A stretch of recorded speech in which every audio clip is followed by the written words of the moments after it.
പശ്ചിമ ബംഗാളിൽ മമതാ ബാനർജിയുടെ തൃണമൂൽ കോൺഗ്രസിന് തിരശ്ശീല വീഴുകയാണ്. BLM കേരള തമിഴ്നാട് പോണ്ടിച്ചേരി 15 വർഷം പശ്ചിമ ബംഗാളിനെ വിറപ്പിച്ച മമതയുടെ പാർട്ടിയിൽ വലിയ ഒരു അടിയിലേക്കാണ് പോകുന്നത്. അതായത് ഒരു കനത്ത ഒരു പിളർപ്പിലേക്ക് തൃണമൂൽ കോൺഗ്രസ് പോകുന്നു. മമത വിളിച്ചു ചേർത്ത പാർട്ടി യോഗത്തിൽ 60 MLA പങ്കെടുക്കുമെന്നൊക്കെയാണ് മമതയുടെ ഈ ഇടതും വലതുമായിട്ടുള്ള ചില നേതാക്കളും കരുതിയത്. പക്ഷെ ആകെ വന്നത് 20 പേരാണ്.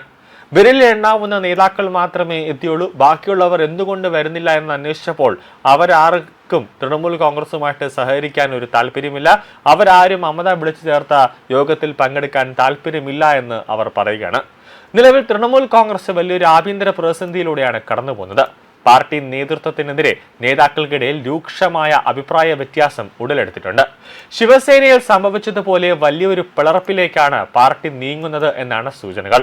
ഇത് പാർട്ടിയുടെ പേരും ചിഹ്നവും നഷ്ടപ്പെടാൻ വരെ കാരണമായേക്കാം. പാർട്ടിയുടെ പതനത്തിന് കാരണം അഭിഷേക് ബാനർജിയാണെന്ന് പല മുതിർന്ന നേതാക്കളും പരസ്യമായി തന്നെ ആരോപിക്കുന്നുണ്ട്.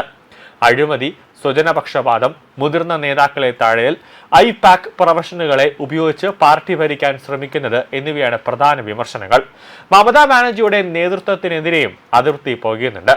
പാർട്ടിയിലെ 80 MLA-മാരിൽ 50-ലധികം പേർ വിമത നേതാക്കളുമായി കൂടിക്കാഴ്ച നടത്തിയതായാണ് റിപ്പോർട്ടുകൾ പുറത്തുവരുന്നത്. മമതയും അഭിഷേകും വിളിച്ച യോഗത്തിൽ പങ്കെടുത്തത് വെറും 20 MLA-മാർ മാത്രമാണ്. വിവിധ തദ്ദേശ സ്ഥാപനങ്ങളിലെ 100ഓളം കൗൺസിലർമാർ ഇതിനകം തന്നെ രാജിവെച്ചിട്ടുണ്ട്. നിരവധി നേതാക്കൾ BJP-യുമായി ചർച്ച നടത്തുന്നുണ്ടെന്നും റിപ്പോർട്ടുകളുണ്ട്. പാർട്ടിയുടെ പേര് സൂചിപ്പിക്കുന്നത് പോലെ തന്നെ ഈ തട്ടുതട്ടിലുള്ള ജനങ്ങൾ നിന്ന് തന്നെയാണ് ഏറ്റവും വലിയ തിരിച്ചടി വരുന്നത്.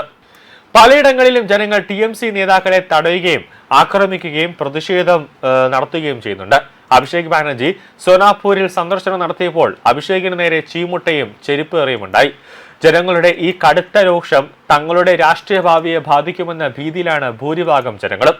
മമത ഭരിച്ചുകൊണ്ടിരുന്ന സമയത്ത് തൃണമൂല നേതാക്കൾ അവിടെ ഗുണ്ടാപിരിവ് നടത്തുന്നുണ്ടെങ്കിൽ ഈ കാലത്ത് ഗുണ്ടാപിരിവ് ചോദിച്ചു വന്ന തൃണമൂൽ കോൺഗ്രസ്സുകാരെ മൃഗീയമായി തന്നെ, അതായത് ഒരു പട്ടിക തല്ലുന്ന രീതിയിലേക്ക് പശ്ചിമ ബംഗാളിലെ നേതാക്കൾ അടിച്ചു ഓട്ടിക്കുകയാണ്. കൂടാതെ അവരുടെ ഓഫീസുകളിൽ തന്നെ ചെന്ന് അടിച്ചു തകർക്കുന്നു. അവർക്ക് നേരെ വലിയൊരു പ്രതിഷേധ പ്രകടനങ്ങളൊക്കെ പശ്ചിമ ബംഗാളിൽ നടത്തുന്നുണ്ട്. അതായത് ഇനി അവിടെ തൃണമൂൽ കോൺഗ്രസിന് ഇനി പശ്ചിമ ബംഗാളിൽ ഒരു സ്ഥാനവുമില്ല, ഇനി ആജീവനാന്തം അതിന് BJP-യുടെ കയ്യിലേക്കായിരിക്കുമെന്നൊരു സന്ദേശമാണ് ജനങ്ങൾ അവിടെ നൽകുന്നത്. ഭൂരിഭാഗം MLA-മാരും MP-മാരും ഇതോടുകൂടി തൃണമൂൽ വിട്ട് BJP-യിലേക്ക് പോകാനാണ് ഒരു തീരുമാനം, അല്ലെങ്കിൽ വേറൊരു പാർട്ടി രൂപീകരിക്കാൻ. അപ്പോൾ അങ്ങനെ വരുമ്പോൾ പാർട്ടിയുടെ പേരും ചിഹ്നവും സംബന്ധിച്ച് തെരഞ്ഞെടുപ്പ് കമ്മീഷനെ സമീപിക്കാൻ വിമതർക്ക് സാധിക്കും. ഇത് മമതാ ബാനർജിക്കും അഭിഷേകിനും കനത്ത തിരിച്ചടിയാകും. മുങ്ങുന്ന കപ്പലിൽ നിന്ന് നേതാക്കളെ രക്ഷിക്കാൻ ചിലർ ശ്രമിക്കുന്നുണ്ടെങ്കിലും അതൊന്നും ഫലവത്താകുന്നില്ല എന്നതാണ് നിലവിലത്തെ സ്ഥിതി. കഴിഞ്ഞ ദിവസങ്ങളിലായി തൃണമൂൽ കോൺഗ്രസ് പുറത്താക്കിയ MLA-മാരും മുതിർന്ന നേതാക്കളും ഉൾപ്പെടെയുള്ളവരാണ് പുതിയ വിമത പാർട്ടിക്ക് പിന്നിൽ അണിനിരക്കുന്നത്. ഭരണമില്ലാതായതോടെ തൃണമൂലിനുള്ളിൽ ജനാധിപത്യം പൂർണ്ണമായും നഷ്ടപ്പെടുന്നുവെന്നും മമതയ്ക്കും അഭിഷേകിനുമെതിരെ പാർട്ടിയിൽ വലിയൊരു ഭാഗം MLA-മാർക്ക് അതൃപ്തിയുണ്ടെന്നും പുറത്താക്കപ്പെട്ട നേതാക്കൾ വ്യക്തമാക്കുന്നുണ്ട്. തൃണമൂൽ കോൺഗ്രസിലെ നേതാക്കൾ തന്നെ അഭിഷേക് ബാനർജിക്ക് നേരെ ആക്രമണം അഴിച്ചുവിടുകയും അതോടൊപ്പം തന്നെ മുട്ടേറുകയും ചെയ്തിരിക്കുന്നത് മമതയെ പോലും അക്ഷരാർത്ഥത്തിൽ ഞെട്ടിച്ചിരിക്കുകയാണ്. കാരണം മമത പോലും ഒരിക്കലും സ്വപ്നത്തിൽ പോലും വിചാരിക്കാത്ത കാര്യങ്ങളാണ് പശ്ചിമ ബംഗാളിൽ അരങ്ങേറുന്നത്.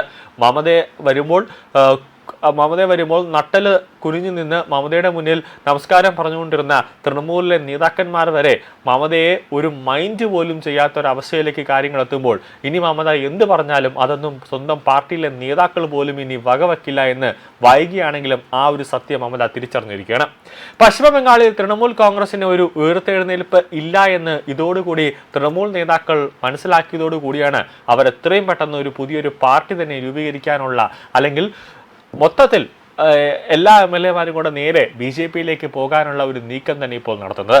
എന്തായാലും അധികാരവുമില്ല, കിരീടവുമില്ല, ഒന്നുമില്ലാതെ മമതയുടെ മരുമകനും കൂടെ ഇങ്ങനെ കൊൽക്കത്തയിൽ ഇങ്ങനെ ഒരു ചരിത്രമായി ഇങ്ങനെ ഉറങ്ങും എന്ന കാര്യത്തിൽ യാതൊരു സംശയവുമില്ല.